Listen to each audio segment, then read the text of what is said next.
Okay, if you have not watched part 1 of Two Truths and a Lie, go do that. And then this is part 2. Go ahead. Okay, now this next one I think is actually going to be the hardest of all of them. This is not the last, but I think this one might be the hardest. Okay, all right. And this one comes from our former guest, Mike Okuda.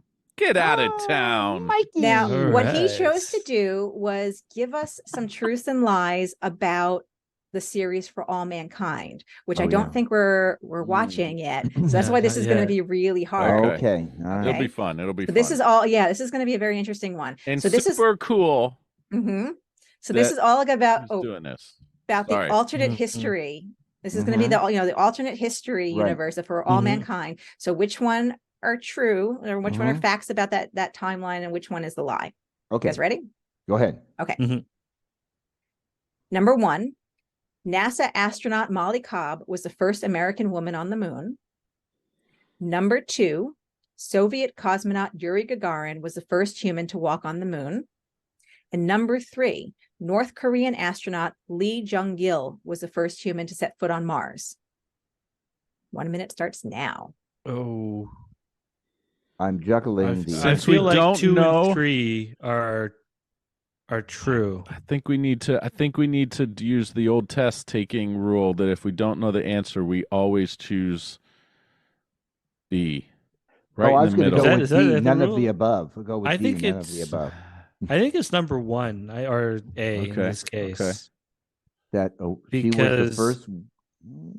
She was the first woman, or the first person. First off, the concept that North Korea could actually get to the Mars before the rest of humanity. But see, the thing is, though, like I'm pretty sure timeline. number 1 is the lie, because the whole show is about them trying to catch up, like the Americans trying to catch up. That's true. With the Russians. All right, Chris. If you're wrong, if Chris is wrong, you know what we get to do, kids? We get to blame Canada. We get to blame Canada. No. Do it. Okay. Well, then what's Canada's answer? He loses half a point. Time's up. What's your answer? I think number 1 is the lie. Nope, it is not. It is not. Yeah, so in the alternate history universe, number 1 is true. NASA astronaut Molly Cobb was the first American woman on the moon. And number 3 is true. North Korean astronaut Lee Jung-gil was the first human to set foot on Mars. The lie in the alternate history universe, and that's where this one gets tricky, is because we're talking about in their world. Soviet cosmonaut Yuri Gagarin was the first human to walk the moon. That didn't happen in that. Telling you guys, we need to answer the second. We need to go in the middle each time. Let me just call Trudeau. He's going to send you an apology. I'm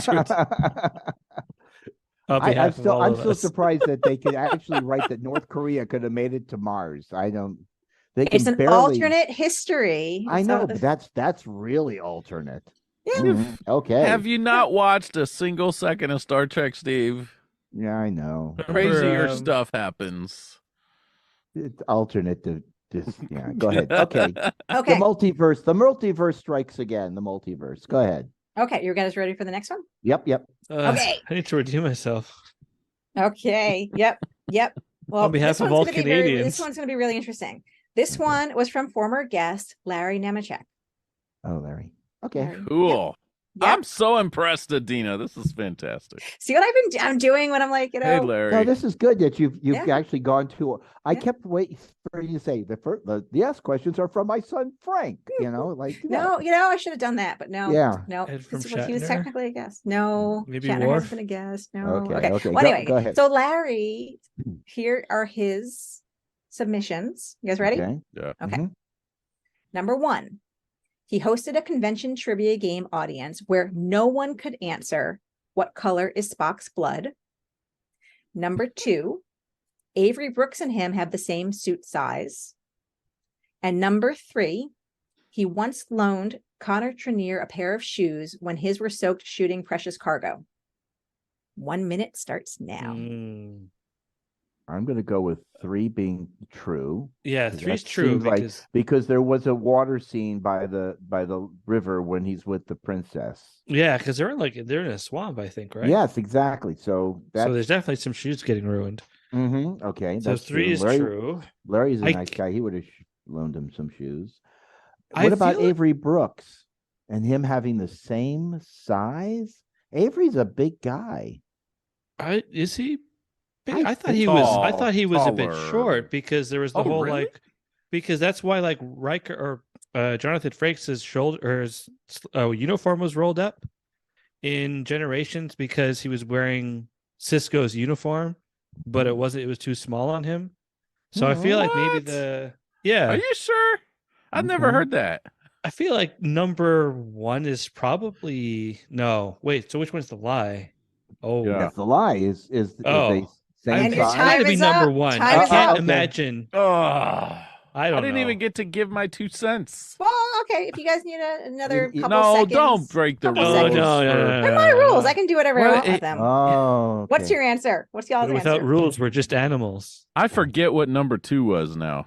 Okay. That was about the size of. I can Okay. reread. I'll Okay, reread go all ahead. 3 of them, and then you guys give me your that's final fair. answer. That's Okay. fair. One That's fair. is he hosted a convention trivia game audience where no one could answer what color is Spock's blood. Number 2 is Avery Brooks and him have the same suit size. And number 3 was he once loaned Connor Trenier a pair of shoes when his were soaked shooting precious cargo. I think it's number 2. I think it's number 2 just because if people don't know what color Spock's blood is, then that is like, what? So that could be true now, though. Like back in the day, I think everybody would have known that. Yeah. Asking that question now, I don't know if as many people. Okay, you want to? What's y'all's final answer? Let's go with number 1. On that one. Oh no! I wasn't going to change it.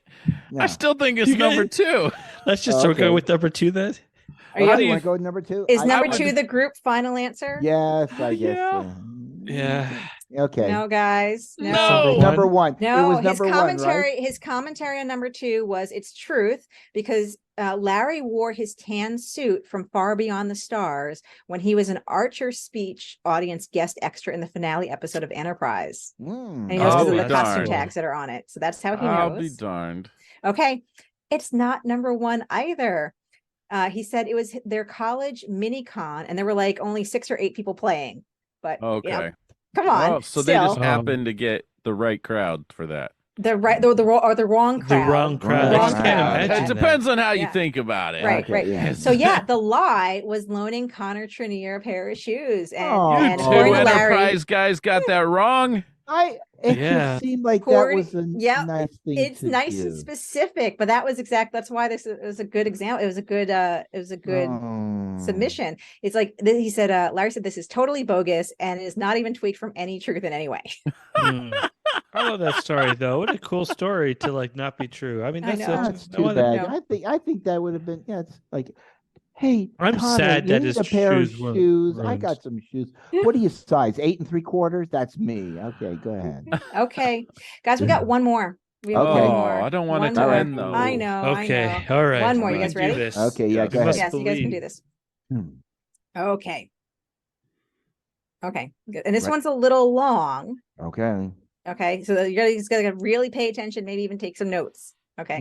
Really? Okay. It's long. This one is long. Okay. This one is from former guest John Billingsley. Oh. And watch your language. Watch your language. Yes. This is clean. Okay, from Johnny. Okay, you really got John Billingsley to ask to do this for us? Fantastic. I asked very nicely. I asked nicely. People, well, fantastic. Yes. Thank you. Cool. They're all nice people. They are. They are. What a these nice. are wonderful. Adina, you kept this hidden from us. I did. Fantastic. That's a good thing. Do you know how hard it is for me to keep secrets? It's like impossible. It is really impossible. Wait a minute. You work for a defense contractor. You better know how to keep secrets. Obviously, I can keep. You better keep secrets, is what you mean. But it's personal secrets are actually are really hard because I'm like bursting. I can't wait till you guys know this. Okay, so anyway, okay, this is long, so you guys got to pay attention. Okay, I can't wait. Number 1. Yes. John says, although he does not hold the patent, he conceived of the mistletoe belt buckle back in 1981, along with his pal Michael, at a boozy night in a Spanish tapas bar. But for the lack of investment capital, would have rushed it to market and would have doubtless now be famously wealthy. So timidity and poverty kept them from selling forth. That was number 1. Oh my God, that number is long. 2. His first dog was named Slimy.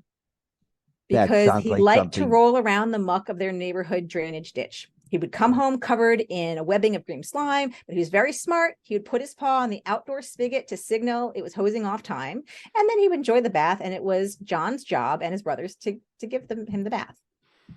Okay. And number 3, John wrote an overly long, unpublished novel called Gifts So Good You'll Want to Keep Them, about 4 college grads who start a theater company devoted to presenting excerpts from Chekhov's plays. They travel around New England with colleagues and hangers-on in a psychedelic purple school bus, and their escapades mimic and reflect on scenes from Siegel, Cherry Orchard, etc. Tragic comedy. It sits in a desk drawer and can't bear to be read. For some reason, I have a vague memory of him. Timer is going now. So for some reason, I have a vague memory of him talking about this novel when he was on our episode, whether it was on air or off.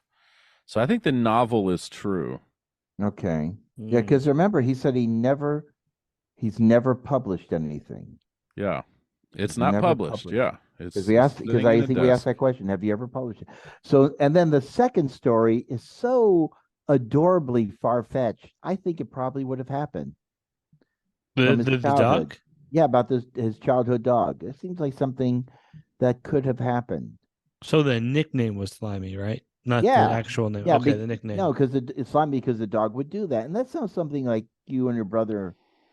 But what drainage ditch has slime in it, though? I'm trying to think of what was the green unless slime. It's like slime. It's if you're from I don't know, it just seems like something like that would happen on the East Coast, that his dog would do something. Time is up. No, it's not. Okay. It can't possibly be up.